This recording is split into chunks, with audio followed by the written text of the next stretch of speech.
Thank you very much, Mr. Chairman. Thanks to the witnesses for being here.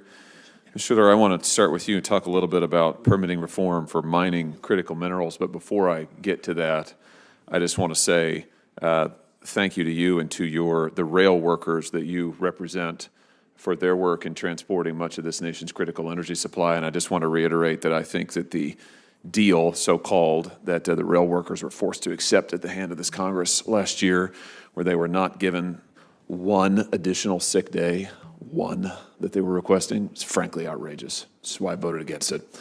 I would have amended it to include the sick days that the rail workers were looking for. And I think, frankly, the idea that the rail workers of this country, who risk their safety in many cases day in and day out, and certainly put their health on the line to provide for their families and do so much for our energy sector, couldn't have one additional sick day, while probably half of the federal government still isn't showing up to work because they're afraid they might get sick, is just frankly outrageous. So thank you for your advocacy on their behalf.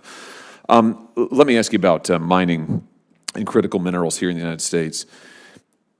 You're the president of a trade association that represents labor unions. Can you give us just a thumbnail sketch, and I apologize if you've already been asked this, but can you give us a thumbnail sketch of some of the protections that domestic workers here in the United States get for mining projects? So talk to us about the labor protections that we have in this country to help keep them safe.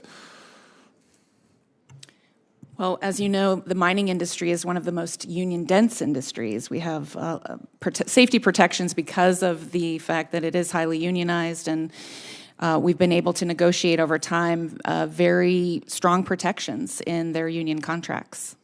So let's talk about where much of the world's critical mineral supply comes from if it's outside of the United States, and that's Chinese mines in the Democratic Republic of Congo.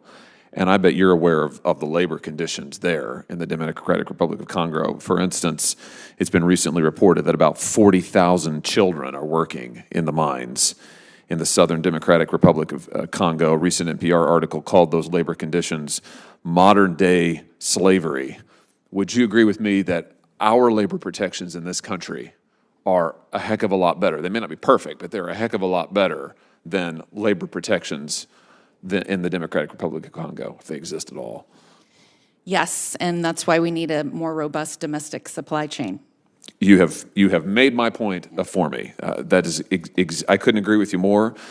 And this is why I have to say I don't understand this administration's decision to sign an agreement just last month to fund critical mining projects in the Congo, while at the same time they are denying permits for domestic mining here in this country. And I had the chance to talk with the Secretary of the Interior about this just the other day. In that connection, can I just ask you, for your personal opinion, do you think that we have too many good-paying union jobs in this country? Too many good-paying blue-collar jobs? I think that's rhetorical, right? I would hope so. But I'm We never have enough too many good union-paying jobs. Yeah, thank you. Well, I'm asking because when I raise this issue, specifically as it relates to opening up more mines in this country with our protections, creating more good-paying jobs in this country. The Secretary of the Interior told me last month that she pointed out to me that, well, there's 1.9 jobs for every American in the country, so there's a lot of jobs, and right now, we've got basically too many jobs. I just think that that's outrageous. I just think that's totally outrageous. We need more good-paying jobs in this country, which is why we need realistic, serious permitting reform that will make those jobs available, secure our critical supply chains, and get our workers back to work. Thank you for the work you're doing in that respect. In my few remaining minutes here, seconds rather, Chairman, already, I've hardly been on this committee, and already I have a bad reputation with the chairman.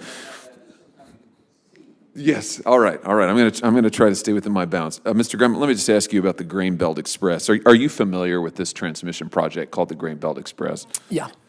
A company called Invariant, as you know then, has been trying to build, it's a wind energy transmission project, runs across my state, Missouri, Kansas, and Illinois. It has been subject to multiple steps of approval process in the state of Missouri, and I'm sure in the neighboring states, but I'm more familiar with Missouri. These are state-level agencies. My question to you is, do you think that states ought to have the authority in transmission projects like this to review and grant approval, or not?